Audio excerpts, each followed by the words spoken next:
Good morning guys. Grabing pawis ko. Nag-harvest kasi tayo ng avocado guys. So marami-rami din 'to.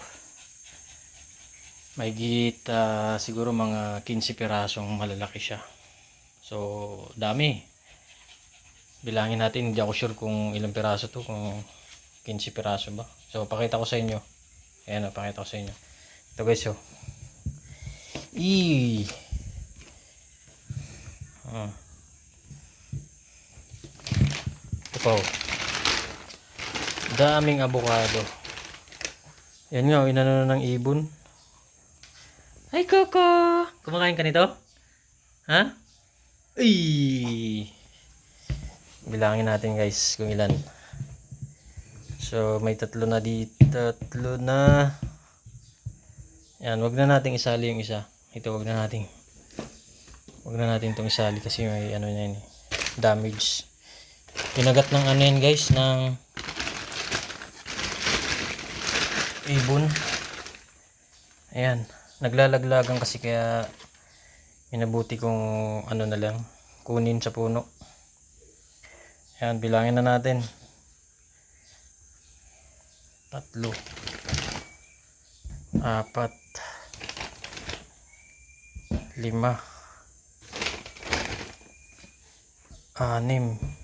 Ito, mainog na, oh. 6, 7, 8, 9, 10. Laki na ito. Parang isang ganito. Isang baso na siguro. So 10. 11. 12.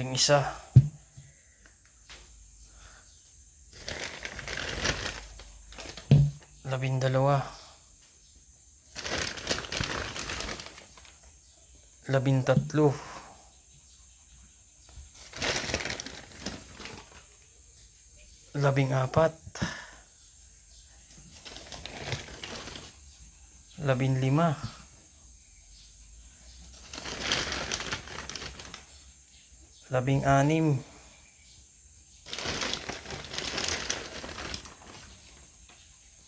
17. 18.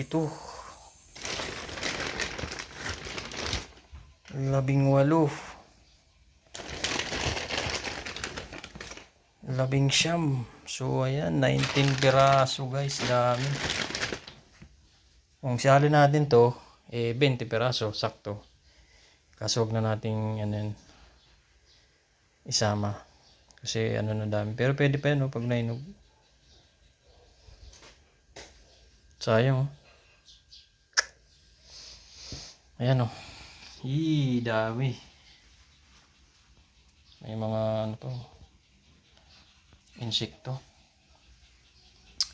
Ang dami guys, di ba? Sa inyo guys, kapag nag-harvest kayo nito, ano bang ginagawa nyo? Ano bang masarap dito sa avocado? Alam nyo ba kung magkano ang kilo nito ngayon dito sa sa amin? Nasa na ata, 200 plus, 230 isang kilo. O di ba? Napakamahal. So maswerte talaga kapag meron kang sariling puno, hindi ka nabibili. Ikaw na mismo ang mag-harvest at magsasawa ka sa kakain, di ba? So yan ang maganda kapag ikaw ay marunong magtanim.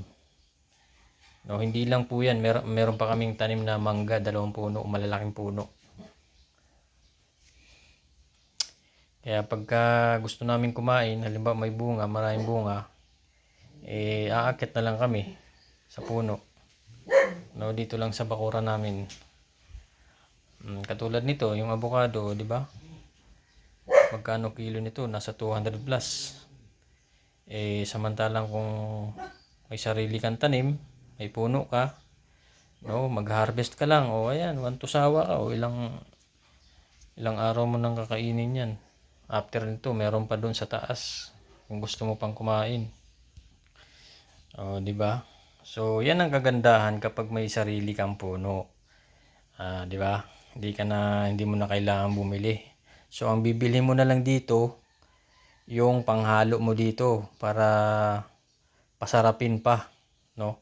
Pero ako kapag kumakain ako nito, guys, minsan hindi ko na hinaluan ng kung ano-ano. Kinakain ko na ito pagka biniyak ko, kakainin ko na yan. Hindi ko na nilalagyan ng asukal or gatas.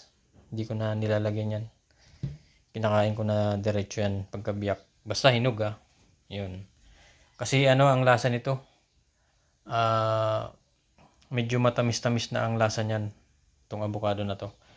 So ipakita ko sa inyo guys kung gaano kalaki yung pinagkunan ko niyan na puno. So ito pakapakita ko sa inyo ayan guys. Di ba? Nasa bakuran lang namin yan. Ayan yung mangga. Ito naman yung avocado. Diyan ako umakyat kanina, di ba? Maliit lang na maliit lang siya. Maliit lang na puno pero mataas. Yan umakyat ako.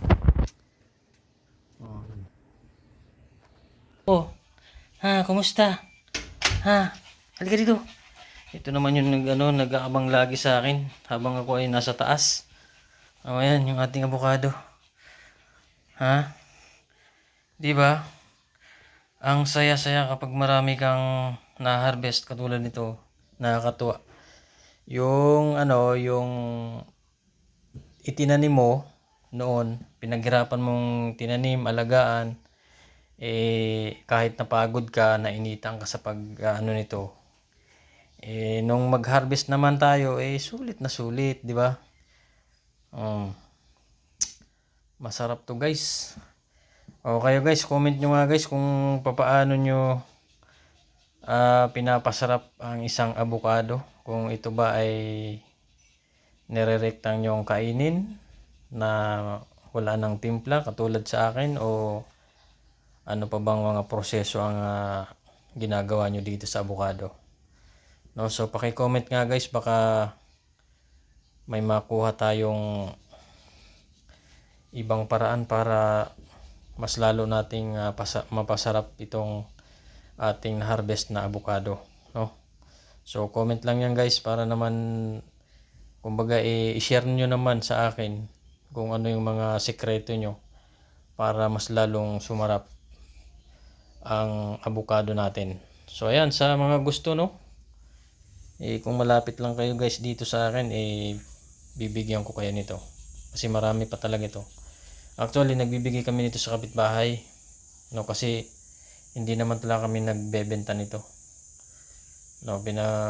Pagka may naghingi, yan, binibigyan namin.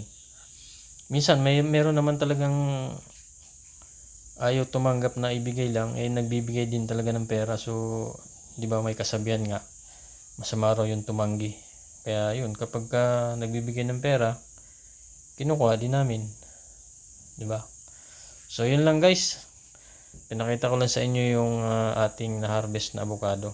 So ganun kaganda kapag meron kang sariling puno, may itinanim ka. At yun, ibig sabihin pag may tinanim ka, meron ka talagang anihin. At least guys, kapag umani ka na, hindi ka na bibili. Ito na mag-harvest ka lang. Right, maraming salamat. At syempre, please guys, no, paki-subscribe naman po itong ating channel at paki-share na rin po nitong ating video. At kung bago ka pa lamang po dito sa ating channel, pwede po bang paki-subscribe din po ng ating maliit na channel. Salamat po at God bless you all.